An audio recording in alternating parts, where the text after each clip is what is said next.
Hi friends, welcome to Shamees kitchen. എല്ലാവർക്കും സുഖമാണല്ലോ.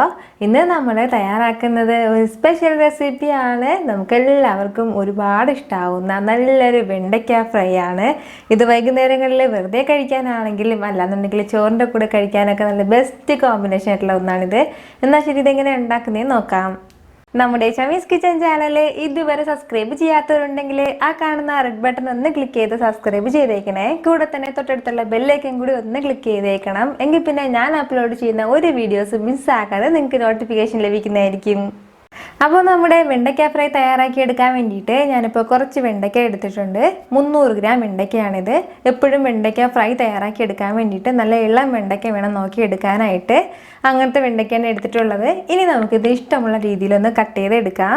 വെണ്ടയ്ക്ക എല്ലാം ഞാൻ ഇതുപോലെ കട്ട് ചെയ്ത് എടുത്തിട്ടുണ്ട്. ഓരോ വെണ്ടയ്ക്കയും 8 ആയിട്ടാണ് കട്ട് ചെയ്ത് എടുത്തിട്ടുള്ളത്. എങ്കിൽ മാത്രമേ നമ്മളത് ഫ്രൈ ചെയ്തെടുക്കുന്ന ടൈമിൽ നല്ല ക്രിസ്പി ആയിട്ട് ഉണ്ടാവുള്ളൂ. അപ്പോൾ നല്ല തിന്നായിട്ട് വേണം നമ്മളിത് ഓരോന്നും അരിഞ്ഞെടുക്കാനായിട്ട്. ഇനി നമുക്കിതിലേക്ക് ബാക്കി ഇൻഗ്രീഡിയൻസ് കൂടി ചേർത്ത് കൊടുക്കാം. ഇനി ഇതിലേക്ക് നമുക്ക് 1 ടേബിൾ സ്പൂൺ അളവിൽ ഇഞ്ചി വെളുത്തുള്ളി പേസ്റ്റ് ചേർത്ത് കൊടുക്കാം. നല്ല ഫ്രഷ് ഇഞ്ചി വെളുത്തുള്ളി പേസ്റ്റ് വേണം ഇതിലേക്ക് ചേർക്കാനായിട്ട്. പിന്നെ വേണ്ടത് ഒരു 2 ടീസ്പൂൺ അളവിൽ പച്ചമുളക് ചതച്ചതാണ്. നമ്മുടെ എരിവിനനുസരിച്ചിട്ട് നമുക്ക് പച്ചമുളക് ചേർക്കാം. ഞാനിപ്പോൾ ഒരു 3 പച്ചമുളക് എടുത്തിട്ടുണ്ട്. കൂടെ തന്നെ 1 ടീസ്പൂൺ അളവിൽ ചെറിയ ജീരകം കൂടി ചേർക്കുകയാണ്.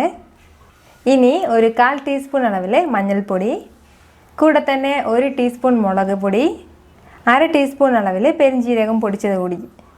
ഇനി ഇതിലേക്ക് നമുക്ക് 1/4 കപ്പ് അളവിൽ കടലമാവ് ചേർത്ത് കൊടുക്കാം. കൂടെ തന്നെ 1/4 കപ്പ് അളവിൽ കോൺഫ്ലോർ കൂടി എടുക്കുകയാണ്.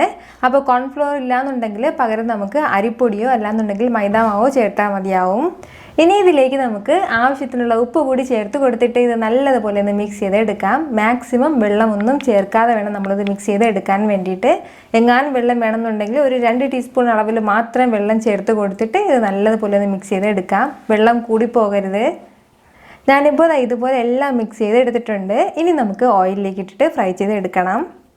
ഇനി നമുക്കിത് ഓയിലിലേക്ക് ഇട്ടിട്ട് നല്ലതുപോലെ ഒന്ന് ഫ്രൈ ചെയ്തെടുക്കാം. നല്ലൊരു ഗോൾഡൻ ബ്രൗൺ കളർ ആകുന്നവരെയും ഫ്രൈ ചെയ്തെടുക്കണം. നല്ല ക്രിസ്പി ആകുമ്പോഴത്തേക്ക് നമുക്കിത് എടുക്കാം. ഇത് ഇത്രയും മതിയാവും. ഇനി നമുക്കിത് മാറ്റാം. ഇതുപോലെ തന്നെ ബാക്കിയുള്ളതും ഫ്രൈ ചെയ്തെടുക്കണം. ഇനി നമുക്കിതിൻ്റെ കൂടെ വേണ്ടത് കുറച്ച് നിലക്കടല കൂടിയാണ്. അപ്പോൾ ആ നിലക്കടല ഞാൻ ഇതുപോലെ ഫ്രൈ ചെയ്തെടുക്കുകയാണ്. ഇനി ഇതിൻ്റെ കൂടെ കുറച്ച് കറിവേപ്പില കൂടി ഫ്രൈ ചെയ്ത് ചേർക്കാം. ഇത്രയേ ഉള്ളൂ. നമ്മുടെ വെണ്ടയ്ക്ക ഫ്രൈ നല്ല സൂപ്പറായിട്ട് റെഡി ആയിട്ടുണ്ട്. നമുക്ക് ഇഷ്ടമുള്ള രീതിയിൽ ഇത് ഫ്രൈ ചെയ്തെടുക്കാം. ഞാൻ പറഞ്ഞില്ല, ഈ ഒരു അളവ് തന്നെ വേണമെന്നില്ല. ഇതിന്ന് ചെറിയ ചെറിയ പീസായിട്ട് കട്ട് ചെയ്തിട്ട് അങ്ങനെയും ഫ്രൈ ചെയ്തെടുക്കാം. അതാകുമ്പോഴത്തേക്കും പെട്ടെന്ന് ഫ്രൈ ആയിട്ട് കിട്ടും. വെണ്ടയ്ക്ക കഴിക്കാത്തവർക്ക് കൂടി ഇത് നല്ലതുപോലെ ഇഷ്ടമാവും. അപ്പോൾ നിങ്ങളിത് ട്രൈ ചെയ്ത് നോക്കുമല്ലോ.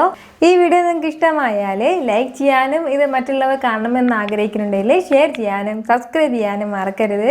വീണ്ടും നല്ലൊരു റെസിപ്പിയുമായിട്ട് വരുന്നവരേക്കും എല്ലാവരും ഹാപ്പി ആയിട്ടിരിക്കുക, സന്തോഷമായിട്ടിരിക്കുക, ചിരിച്ചുകൊണ്ടിരിക്കുക. Take care dear friends.